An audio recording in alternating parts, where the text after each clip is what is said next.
T minus 3 minutes.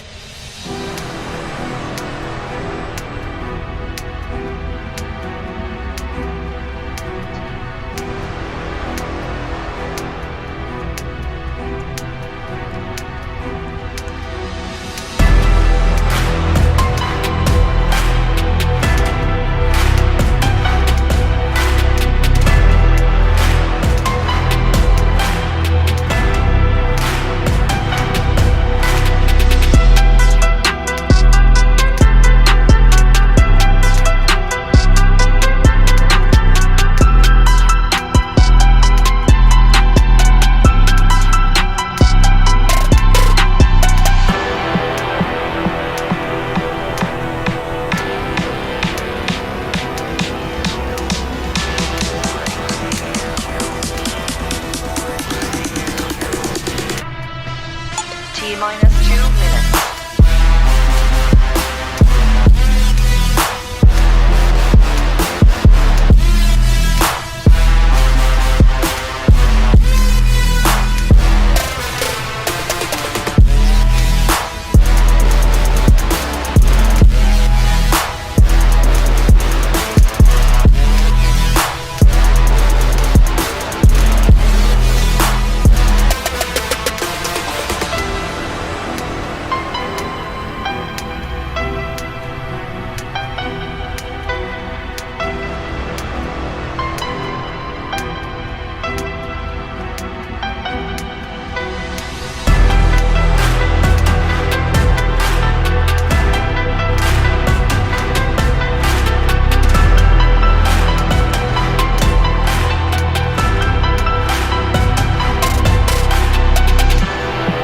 T minus 1 minute.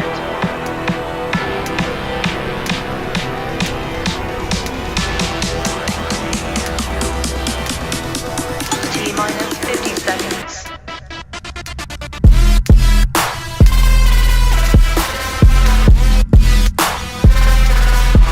T minus 40 seconds.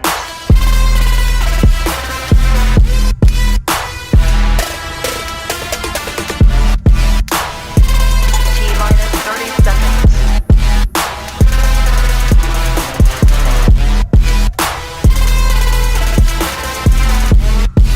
T minus 20 seconds.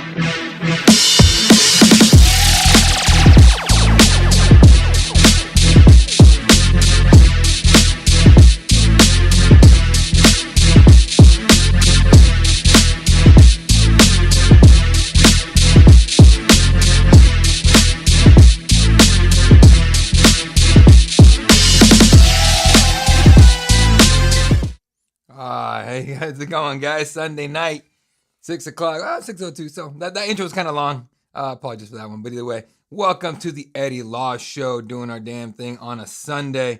Something's up with my chat here. What's going on with the chat? Hold up a second. Start a new one. What do I got to start a new one, fam? Hang on a second, folks. This is what happens with live shows. You really gotta like be on top of it, because if you're not, you know what I mean? Like it gets rough with the chat stuff. So I don't know. I'll try to fix it as we go. Hey, appreciate that, Robert. Anyway, welcome, Bird Gang Therapy, the Eddie Law Show. The intros from the first round of the NFL draft that I did. That was what I used for the intro. So I came up with the name maybe like 20 minutes ago. No, like 3 hours ago. My bad. When I actually made this thing, Bird Gang Therapy. Why did I go with Bird Gang Therapy? Frankly, because we all need it at this point, right? It's one of those things where it's like, you don't. No one wants to want therapy, right? Everyone needs to, everyone needs a little bit of therapy here and there and everything. So anyway, all right. So what's going on today is let's see, bit rate. This is gonna be kind of work in progress, folks. A couple things here. I haven't done a live show on. So this is a program called OBS, OBS Studio. If you guys don't know what that is, I'm totally pulling the curtain back a little bit here. It's a broadcast system basically. So usually I use something called StreamYard, a lot easier than this, but OBS I want to use just to try see what happens. So I might go StreamYard again. Just a couple things here are kind of a little weird, but either way. Might not have the chat on here. Apologies for that. Try to fix it as we go. But I will keep an eye on the what do you call it? I will keep an eye on the chat as we go here on my own little window. I will keep an eye on in order to get the comments on here. Anyway, all right. So what's going on in Bird Gang life today? We'll talk about here in a minute. But I want to give you guys a little bit of intro into myself. There's been a lot of questions about who I am, where I come from, and all that. Been in Arizona pretty much my whole life. Spent some time in LA, other places like that, and all that. But yeah, Arizona. So I got here in 93, 94, something like that. Little kid. And two things happened that year that created my fanhood for football. Right. One is I think the first weekend we were here, we went out to like the mall, whatever, and they had these outlet stores and all that, and they had jerseys for sale. And my mom got me a Miami Hurricanes jersey, Alonzo Highsmith, I think number 30. He was a running back. He's a bad dude for those guys. I mean, he's a dog, right? Made me a Miami Hurricanes fan, just like that. I love the first of all, I love the jersey. It was dope. Like the color scheme was sick. It was green, green, orange, and the white and all that in it. I got the green one, and then I watched a couple of the games, and I was little, but I watched a couple of the games, and I was like, oh, those guys are dope. If you guys don't remember those Miami Hurricanes teams from back in the 80s and the 90s and all that, there were some bad dudes. I mean, we're talking about dudes that like didn't give a shit. They would smack people. They got arrested left and right. And I'm not saying I was celebrating that, but where I lived at the time, that's kind of what I saw. A lot of hood stuff and everything. So I thought that was what life was. So I loved the Miami Hurricanes. I thought they were dogs and everything. So the next thing that happened, maybe 4 months later, I was out with my family, whatever, at I think it was like the mall. So I don't know if you guys remember, and I'm sure some of you do, but back in the day, they used to have team shops at the malls. So here we used to go to a place called Fiesta Mall. It's closed now. It's been closed forever.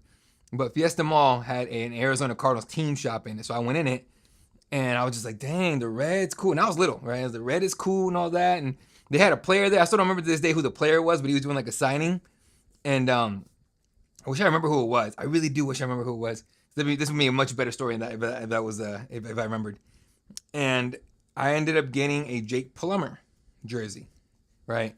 And I still have it somewhere. I know it's like in a box somewhere in my storage and all that, but I'm trying to dig that one out. We'll see if I can get it. But either way, I was hooked. So then I remember asking, and my parents were never into sports. My dad definitely was not a sports guy at all. But as far as he got was World Cup and soccer. And my neighbor was a Steelers fan. And so I ended up going over there asking him, like, hey, man, how do I watch Cardinals fan games? And he's like, you're a Cardinals fan? And I'm like, I am now. He goes, you don't want to be a Steelers fan? And I'm like, I don't know what a Steeler is. They're in Pittsburgh. I'm like, I don't know what a Pittsburgh is. Mind you, I'm little, okay? And he was like, all right, fine. He showed me where to watch it. I've been watching since. And all the heartbreaks, all the years of Josh McCown, the years of all the Arizona State Sun Devil Stadium, those years over there. We actually went to a couple games there. I mean, I don't know if you guys remember games back then going there, and we would burn your ass cheeks if you wore shorts, you're burning your ass cheeks on the, because it's all bleachers back then. That's where we were sitting. Those are the cheaper tickets on the student section. It was bleachers, and it was hotter and shit. It made no sense for an NFL game. Like, if you look back now, like, if they had games there now, football games, like NFL games, we'd be like, what is this crap hole, right? So that's where it began for me, guys. Let me know what you guys, you guys you do. There you go, Rob. So let me know, how did you guys become Cardinals fans? Whoever's on here right now, whether it's Rob or whoever else is on here, how did you become a Cardinals fan? Because for me, like I said, it was as simple as walking into a team shop, liking the colors and the scheme and everything, and saying, screw it, let's do it. It was really like that, and I've been that for all my teams. At that point, I was like, you know what? I live here. I'm just gonna support all my home teams. So Phoenix Suns fan, Arizona Diamondbacks fan, Cardinals fan, and obviously the D-backs back in the early 2000s when that team started. I think 99. Robert, tell me if I'm wrong. 99 or 98 was the first year of that team.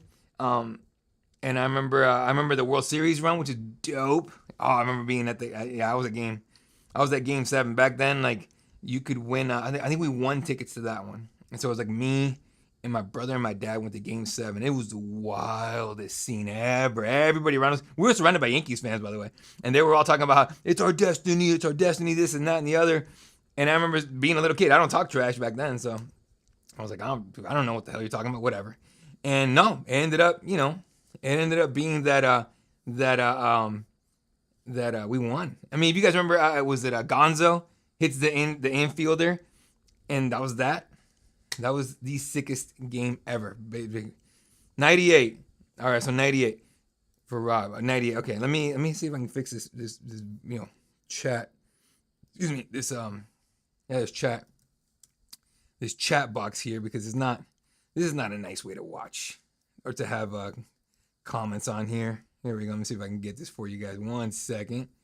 Anyway, so frankly, that's kind of how that went. And so, yeah, I've been Suns fan, Cardinal fan, Diamondbacks fan forever. You might not believe me on this, but I watched the Mercury.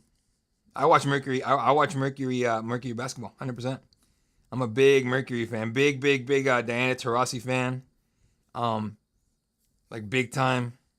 Really always enjoyed the what do you call it? I always, because women play the game the right way these days for the most part, right? Like I love Caitlin Clark. She's so much fun to watch, and I know everyone thinks she's like the female Steph Curry, and that's great and all, but you know, these days, like pro basketball is like accidental basketball. So that's kind of how I went with that, and so that's why like people think I'm full of it. I do enjoy women's basketball a little more than men's basketball these days. Not during the playoffs where like things get rough, like that's fun for me. But in terms of like in terms of that, yeah, no, it's been, I don't know, it's been good. So here we go. Let's see if I can get it.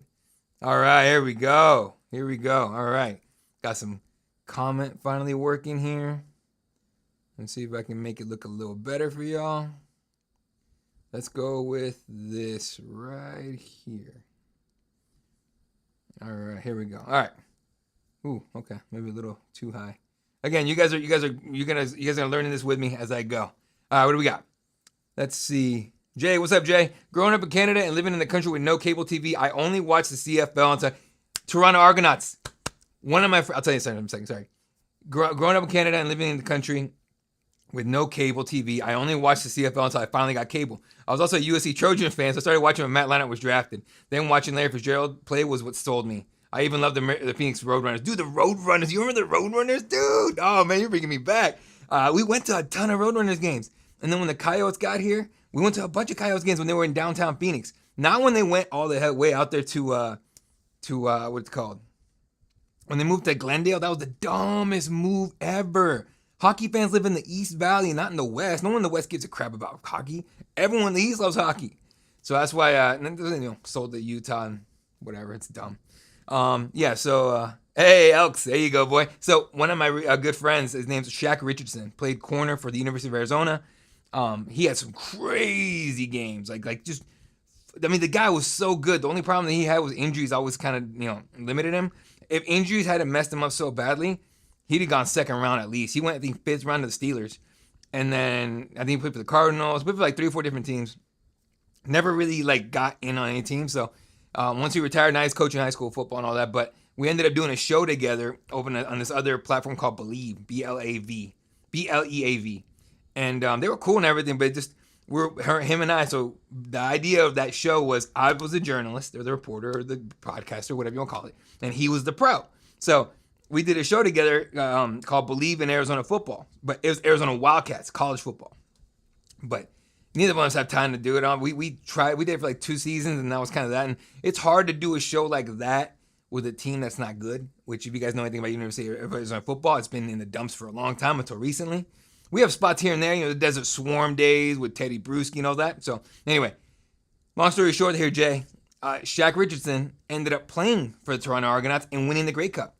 And I think he won 1 Grey Cup, and I think he played 1 more season, and that was that. Now I think he's fully retired, and he's happy living the dream and all that. But that's how I became a Toronto Argonauts fan. Actually, if they pop up if I find out they're playing, I watch. I still watch a little bit. I like CFL football. Different, and the rules are different, sure, different ways to score and all that, but still. All right. Rob says, I heard that they are trying to get another hockey team in Phoenix, still called Coyotes. They're trying. They're trying. The problem with the Coyotes here has always, without a doubt, been ownership groups. They have been awful. We have never had a good ownership group when it comes to the Coyotes. We got lucky to have Shane Doan. We have any player that we had was a great, by the way, was like just complete luck that we got them. Because we just couldn't do a damn thing. Even the years we made the playoffs and made runs and all that, it was just failure after failure. Not Bidwell level failure, by the way, which Bidwell is just a special case on his own. But still, I enjoyed the hell out of the hockey team. I love hockey, but I don't know about you guys, but like once the Coyotes moved to Utah, I haven't watched a single game. Not a single game. And my friends were like, dude, just pick a different team. And I was like, nah, dude, I'm not doing that. I don't know how do you guys feel about that? Like for example, and unlikely it ever happen. Well, no, I'm not gonna say never. Never say never, obviously. But if the Cardinals move, would you pick another football team to be a fan of? Would you follow the Cardinals, or would you just stop being a fan? Me personally, I would stop being a fan. Personally, like I would just not watch. I watch football at that point. I love football. More than I like hockey. But I would stop watching. Like I would just not have a fan. I would not have a team. I would just watch whatever was on. And I probably wouldn't watch if they moved to another city. I wouldn't watch Cardinal football at all. I just couldn't do it. It would hurt too much. You know what I mean? Like, you guys remember 2008? We accidentally made it to the Super Bowl. Like, we lost that game. None of us expected to be there whatsoever, right? And the fact that we got there, when we lost, man, I'm at a bar. I'm 20. How old was I? 20. Let's see, 18, 19, 20, 21, 22, 22, and I think 22. And I was at the bar crying over a championship that we didn't think we had a chance to win. Because Larry Fitzgerald gets that ball and runs. You've never seen Larry Fitzgerald run faster than he did that one play. Down the middle. Dude, they couldn't catch him. Even those guys running after him were shocked that they couldn't catch him. And he makes it to the end zone and he thinks that's it.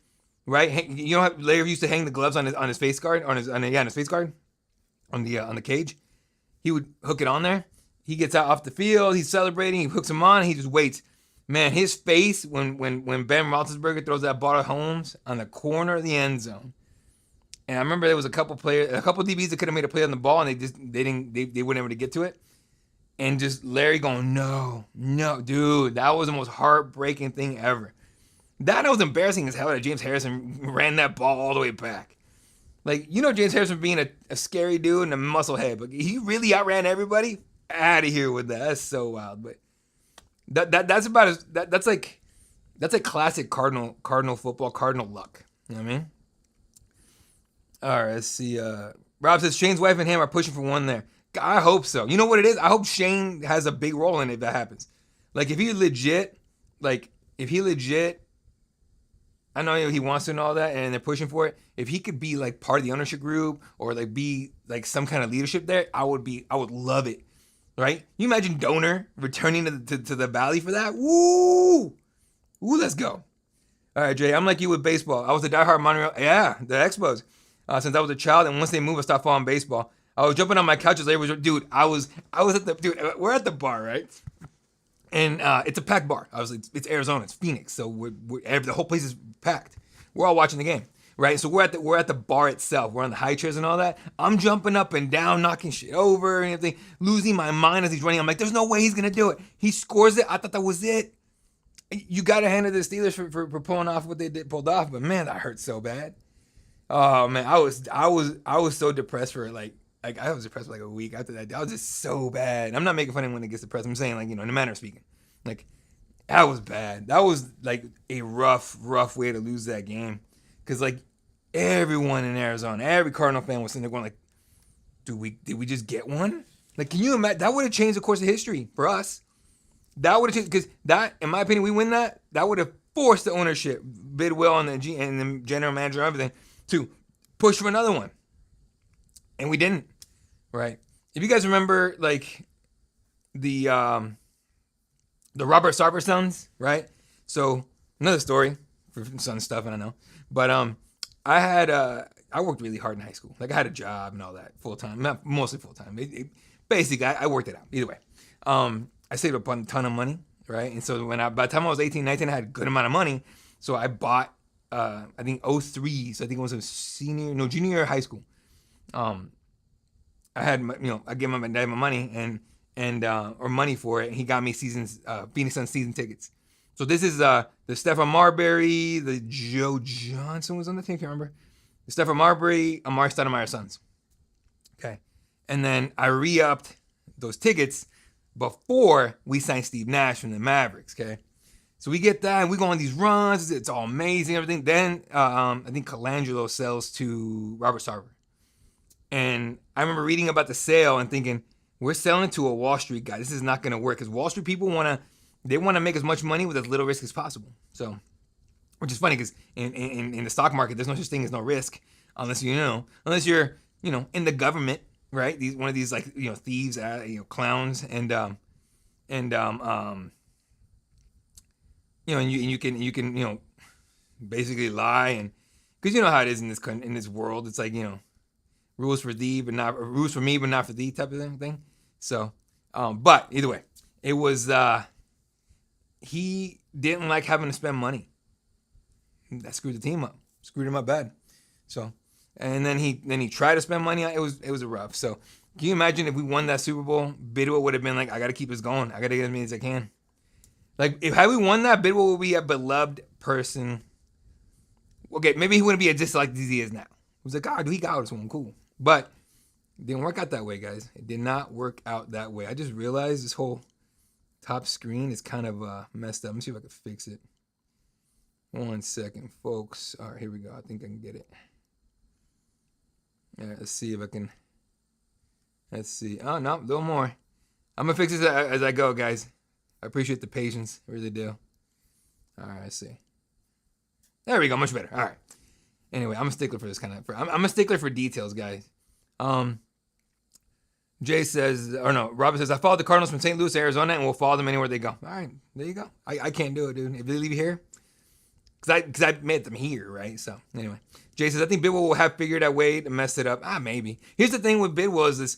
I don't think how do you do it? He hesitates a lot, in my opinion, or he hesitated too much early on. So when we went on those runs with Kurt Warner, the one run with Kurt Warner, right? Oh wait. The next season, we make it to the NFC Championship, I think. We lose to the Panthers. And after that, Kurt Warner was done. That was it. That I thought for sure Bidwell would be like, look, we're right there. We're this close. I mean, we keep making runs to the NFC title. Like, we're right there. Let's figure something out. And we just never did, right? You know what? It's funny, Jay, you mentioned Jay, you mentioned the Matt Leinart draft. I disagreed vehemently with drafting. I did not like the pick at all. I thought it was because what I knew about Matt Leinart was that he needed a star-studded cast. USC, you remember that team, dude? Those teams had crazy offensive lines, insane defenses, and Reggie freaking Bush with Lendale White.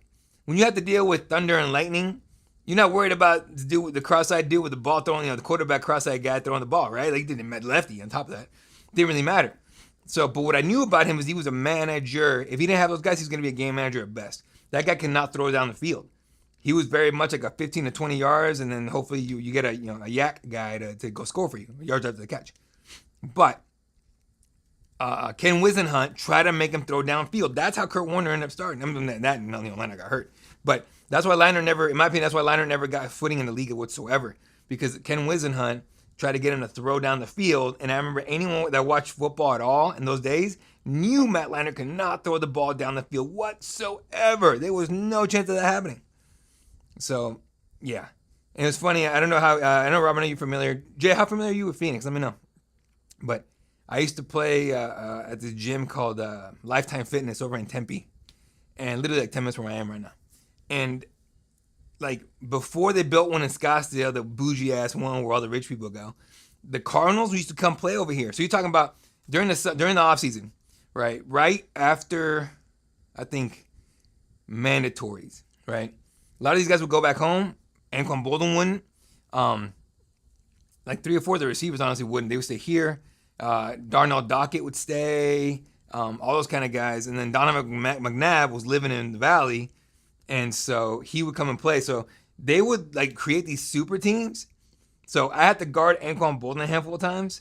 And that guy's an angry person. So First of all, if you're a pro football player, you're not supposed to be playing basketball. You're not supposed to be doing anything that's gonna like, especially a receiver whose hands are valuable.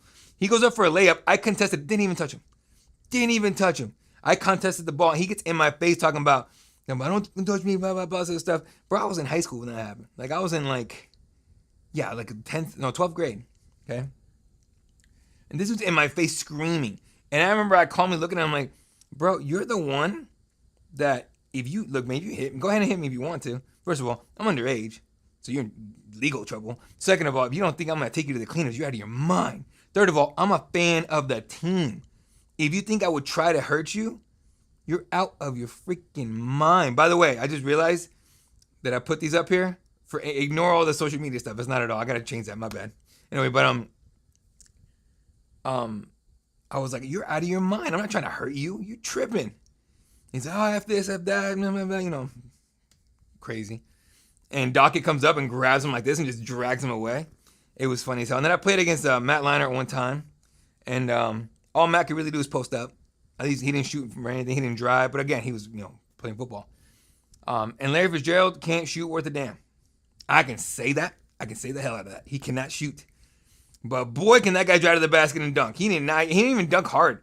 Like, it was hilarious. He would, like, kind of half-ass hop it and just little dump. He wouldn't, like, bah. Anquan dunked it a couple times. He held his wrist one time, and he was like, ooh, like, maybe don't do that. Donovan McNabb can shoot like crazy. He can dribble like crazy. He can play. Dude, Donovan was so cool. I know a lot of people hate him. I think as a person, I think he was great in terms of getting to know, in terms of like hanging out with other people, right? Regular people, us normies, but or us humans. But when the Cardinals used to come play, if Donovan was there, he would be like, give me some regular Joes. He would pick me up and a couple of my friends up. He would come up and be like, "What's up, Big Eddie?" And like dap me up. It's like he goes, "All right, man. If I pass you the ball, you better shoot." Because I was a shooter. Right in high school, I played varsity basketball 4 years. I was a 3-and-D, shot threes and defended. That's all I did. Okay, and I took like Charles Barkley defense like to heart. So I know I elbowed the shit out of people like crazy. I broke a few ribs 100%. All right, back in the day. And, clearly not good enough to go to play college and all that, but still had a lot of fun doing it. So yeah, those are the days, man. Those are the days. But yeah, those Lifetime Fitness days were wild. Robert says, Bill will sell the Cardinals to Mark Cuban. I wish Mark Cuban would be a good owner. Yeah. Jay says it was the Bounty Gate Saints that beat him in the fall. Yes. You're right. Not familiar at all with Phoenix. Have only been to Detroit, Buffalo, and Chicago. How do you like Chicago? I've been to Chicago a lot. I have family there. Chicago's pretty dope. I didn't go. I've been there once during the winter, and then I've been a bunch of times afterwards. I think it's a pretty nice spot. I mean, just obviously stay in the good spots, but still.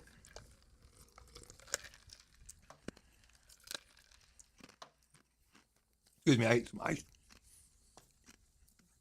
Only bad thing about live shows is stuff like that. But anyway, on Friday I missed. I didn't put a show out. Thursday, like middle of the night, I was sick as a dog, and I woke up. I was up all night, and then usually what I do is I get up really early to do the show because I get up early to go to work anyway. And so I went. I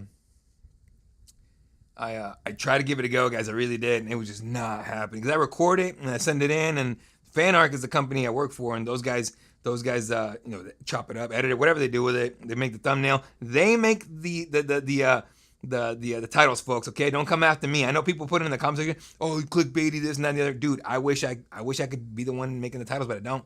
I legit make the content, send it in. That's all I do. So, for this, obviously, I'm gonna be doing this stuff, but this is just for a live show for fun, really.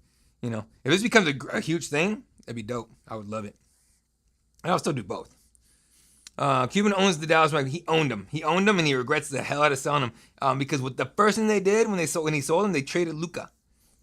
Like Luka Doncic for Anthony Davis. Anthony's not even on the team anymore, right? They did get Cooper Flag, but the NBA does that. If your team is in like a pretty good market, overall, what they'll do, they try to tip the scales a little bit. What they'll do is, they'll give you the first round pick. Like I don't care, first overall pick. I don't care. I do not care what anyone says. That thing is rigged as hell. How does Cleveland just happen to get the number one pick in 2003 when LeBron James from Akron, Ohio is expected to be number one pick? You know what I'm saying? Like, you guys see what I'm saying? Like, it's just too obvious. That whole thing is rigged as hell, 100%. That's why I don't crap on people who say the NFL is rigged because I can see it. 100% I could believe it. 100%. I mean, the return of the Patriots to the Super Bowl and the return of the Seahawks, and the Seahawks just destroy them. They gave the Patriots the easiest little gimme freaking schedule ever. They gave us the toughest this year, which is weird, but no, it's not weird. It's not even their thing. It's just, it just happens to be that three of our teams and the teams in our division are Super Bowl contenders. So Jay says, was there just for a week when I brought a group who did a mission trip in the inner city. Didn't see much of it. Yeah, dude, honestly, it's a nice spot. Chicago's pretty dope. I spent time there in Chicago. Bolingbrook, a little suburb out there's pretty cool. Lake Forest is really nice, but incredibly expensive as hell. All right, so, but I would not live in Chicago. I just don't. I'm not a Midwest guy. I hate humidity, and it gets humid there.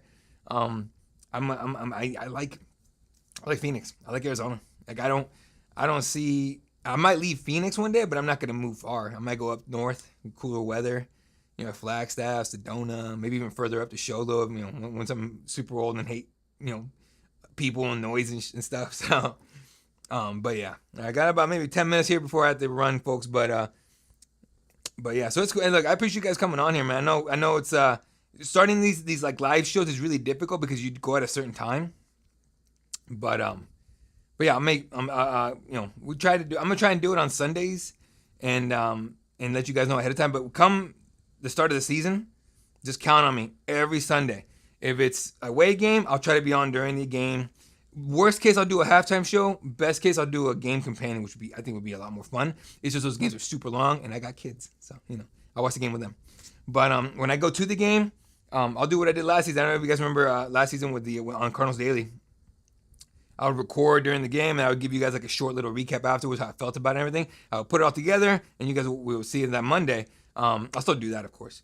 But I will do the live streams after the game. The thing is, the stadium is legit 40 minutes from where I live on a good day. So we're talking like on a crap, like home opener, week 2 against the Seahawks, I think it is. Jesus. We're gonna be driving up there, and it's gonna be crazy to get in. All right, like the Cardinals are terrible with the parking thing, and I got parking pass and everything, but still, it's a pain in the ass to get there.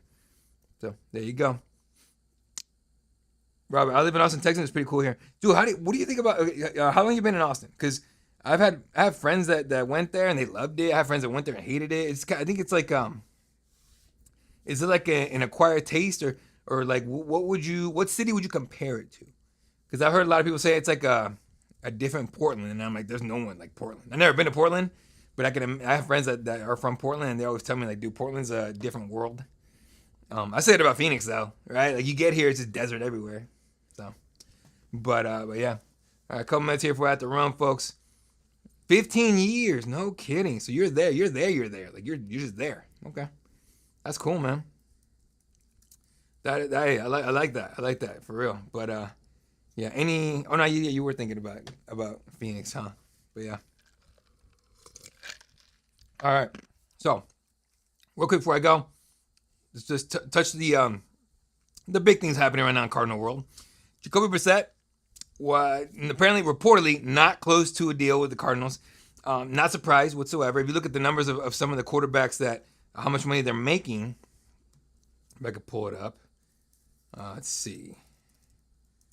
Starting QB salaries. Let's just go with that, okay? So over the cap has the ability to do that. So let me go ahead and I'm not gonna put it on the screen, but I'll tell you guys exactly what it is. So let's see.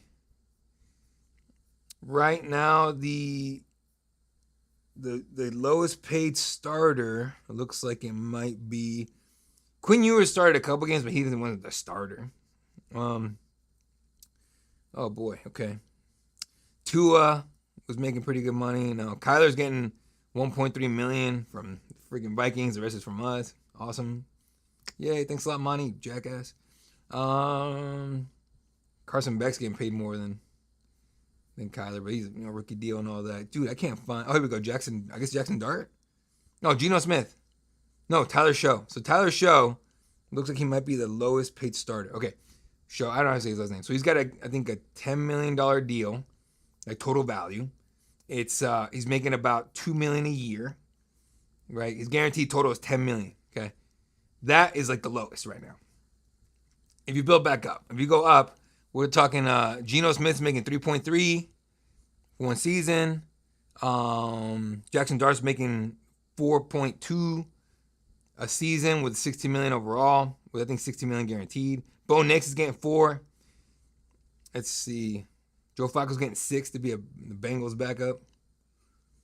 I'm trying to make it up here to a guy that's like established.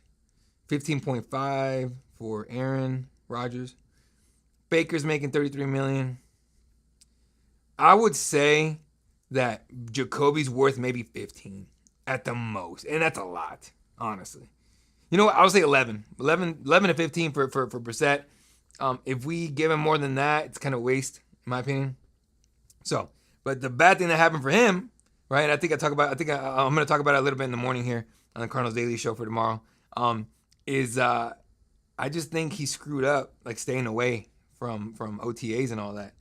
Now I know they're voluntary and a lot of veterans don't go, but his position is a little different, right? He's got say what you want about Carson Beck, say what you want about Gardner Minshew. I'm not a Gardner Minshew fan whatsoever. Funny as hell. That's about it. He left the door open for those guys to take that job, right? And by all accounts, Gardner was looking really good. But again, there's no hitting, no defense, nothing. Okay, if he doesn't make it to mandatories on June 8th, Brissett, I mean, and Gardner or Carson Beck shows that they can grow and they're building with his offense and all that, there is a world where we go, all right, Jacoby, you know what? It's cool. You want to sit out? Sit out. No big deal. You'll get your 1.5, whatever it is, and then we'll call it a day. Or we'll just trade you for whatever, like send him to Cleveland or something. I still want to trade for Shedeur Sanders. I know everyone just hates on me for that. I just like Shedeur Sanders. Trade Jacoby for Shedeur. That'd be fun. All right, make it a circus. I don't know what's gonna happen, guys, but I think we'll end up making a deal with Jacoby. I really do. The city's really laid back city. Robert says about Austin. Cool. I do mean to visit someday, but I just haven't had a chance. I'm not a Texas guy. I think I've been to Houston. I went to Houston to cover a fight. I forgot the year, but it was Invicta, and Invicta is a female MMA, women's MMA. And I went to go cover Michelle Waterson defending her atomweight title against Erika Tiburcio, a Brazilian. And Michelle Waterson got her ass beat. Unfortunately, lost her title and all that. So, but Houston's alright. It's just I don't like Houston much. Superhuman and all that. Been to Dallas, but only the airport. That's about it. So I need to go back and visit. I will be at in Lubbock, Texas one day. One of my friends is going to what do you call it?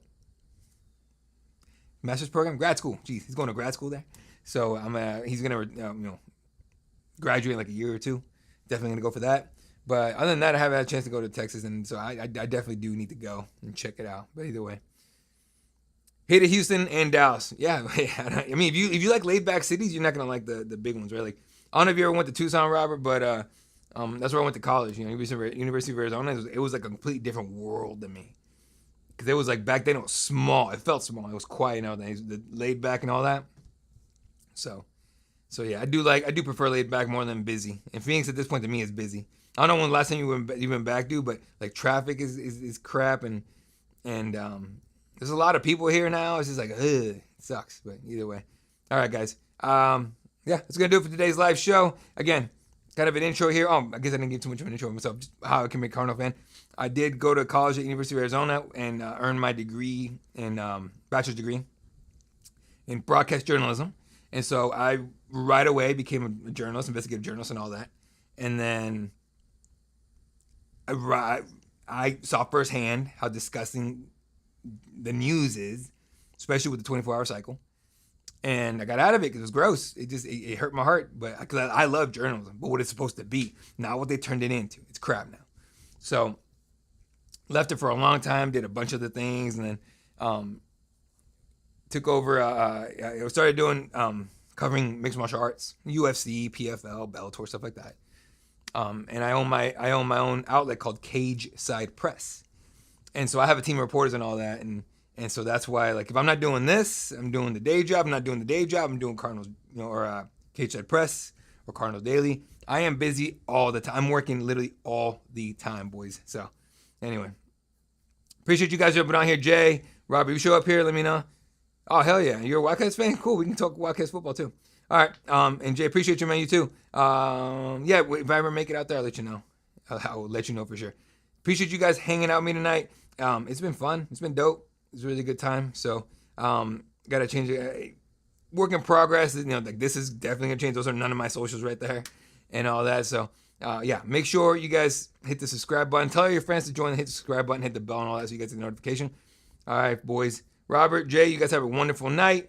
Catch you guys on tomorrow morning's Cardinals Daily, and appreciate you guys. All right, I'll let you guys know when the next one is for sure. Hopefully next Sunday. We'll see. Hopefully next Sunday. All right.